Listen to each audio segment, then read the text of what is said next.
Hi കുട്ടീസ്, നീലഗിരിയുടെ റാണി എന്ന പാഠഭാഗത്തിൽ നിന്നും LSS പരീക്ഷയ്ക്ക് പ്രതീക്ഷിക്കാവുന്ന കുറച്ച് ചോദ്യങ്ങൾ. നീലഗിരിയുടെ റാണി എന്നറിയപ്പെടുന്നത് ഊട്ടി. നീലഗിരി മൗണ്ടൻ റെയിൽവേ യുനെസ്കോയുടെ ഏത് പട്ടികയിലാണ് ഉൾപ്പെടുത്തിയിരിക്കുന്നത്? എ. റെയിൽവേ പട്ടികയിൽ, ബി. ലോക ഭൂപടത്തിൽ, സി. ഇന്ത്യൻ ഭൂപടത്തിൽ, ഡി. പൈതൃക പട്ടികയിൽ. ഉത്തരം പൈതൃക പട്ടികയിൽ. അടുത്ത ചോദ്യം, എൻ കുഞ്ഞുറങ്ങിക്കൊൾകൻ കുഞ്ഞുറങ്ങിക്കൊൾകൻ കുഞ്ഞുറങ്ങിക്കൊൾകന്റെ തങ്കം. ഇത് ആരുടെ വരികളാണ്? വള്ളത്തോൾ നാരായണ മേനോൻ. ഇരുപുറവും പലവർണ്ണ പൂക്കൾ, പൂമ്പാറ്റകളുടെ അകമ്പടി, പാട്ടും കളികളുമായി മലമുകളിലേക്ക് കയറിപ്പോവുകയാണ് തീവണ്ടി, കിനാവ് കാണുകയാണോ? ഈ വാക്യത്തിൽ സ്വപ്നം എന്നർത്ഥം വരുന്ന പദമേത്? ഏതാണ്? കിനാവ്. താഴെ തന്നിരിക്കുന്ന വാക്യങ്ങളിലെ അർത്ഥവ്യത്യാസം കണ്ടെത്തുക. മലമുകളിലേക്ക് കയറിപ്പോവുകയാണ്. 2. മല മുകളിലേക്ക് കയറിപ്പോവുകയാണ്. ഇവിടെ നോക്കുമ്പോൾ ഒന്നാമത്തെ മലമുകളിലേക്ക് ആരോ ചിലർ കയറിപ്പോവുകയാണ് എന്നർത്ഥമാണ് നമുക്ക് കിട്ടുന്നത്.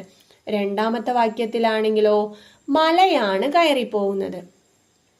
ശരിയായ പദം ഏത്? അതിൽ തന്നിരിക്കുന്നതിൽ ഏത് പ്രകൃതി എന്ന് എഴുതിയതാണ് ശരി? എന്നുള്ള പ്രകൃതി, താന്നുള്ളതാണ് ശരിയായിട്ടുള്ളത്. താഴെ തന്നിരിക്കുന്നവയിൽ കൂട്ടത്തിൽ പെടാത്തതേത്? ഹിമം, തുഷാരം, പ്രാലേയം, ആനന്ദം. ഉത്തരം ഏതാണ്? ആനന്ദം. ബാക്കി 3 മഞ്ഞുമായി ബന്ധപ്പെട്ട പദങ്ങളാണ്. ആനന്ദം എന്നതോ സന്തോഷം എന്നതാണ് അർത്ഥം.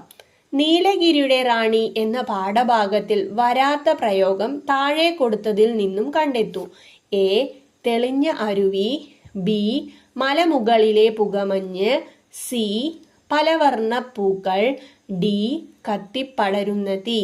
ഉത്തരം ഏതാണ്? കത്തിപ്പടരുന്ന തീ. താഴെ തന്നിരിക്കുന്ന വാക്യത്തിലെ അടിവരയിട്ട പദത്തിന് പകരം ചേർക്കാവുന്ന വാക്ക് കണ്ടെത്തി എഴുതുക. ആശുപത്രിയിൽ കിടക്കുന്ന അവളുടെ അരികിലേക്ക് അമ്മ കുളിർക്കാറ്റ് പോലെ വന്നെത്തി. ഇവിടെ ഏത് വാക്കിനടിയിലാ വരച്ചിരിക്കുന്നത്? കുളിർക്കാറ്റ്. അപ്പൊ അതിന് പകരം വരുന്ന വാക്ക് ഏതായിരിക്കും? എ. ആശ്വാസമായി, ബി. സങ്കടമായി, സി. സന്തോഷമായി. ഉത്തരം ഏതാണ്? ആശ്വാസമായി. തന്നിരിക്കുന്ന വാക്യം വായിച്ച് അർത്ഥം മനസ്സിലാക്കാൻ കഴിയുന്ന വിധം മാറ്റി എഴുതുക. പശു, കുട്ടി, പച്ച, പുൽ തിന്നു. ഉത്തരം ഏതാണ്? പശുക്കുട്ടി പച്ചപ്പുൽ തിന്നു. അടുത്തത്, സന്തോഷം എന്ന പദത്തിന് പകരം ചേർക്കാവുന്ന പദങ്ങൾ എഴുതുക. ആനന്ദം, മോദം, ഹർഷം. നിങ്ങൾക്ക് ഈ ചാനൽ ഇഷ്ടപ്പെടുകയാണെങ്കിൽ ചാനൽ ലൈക്ക് ചെയ്യുക, ഷെയർ ചെയ്യുക, സബ്സ്ക്രൈബ് ചെയ്യുക.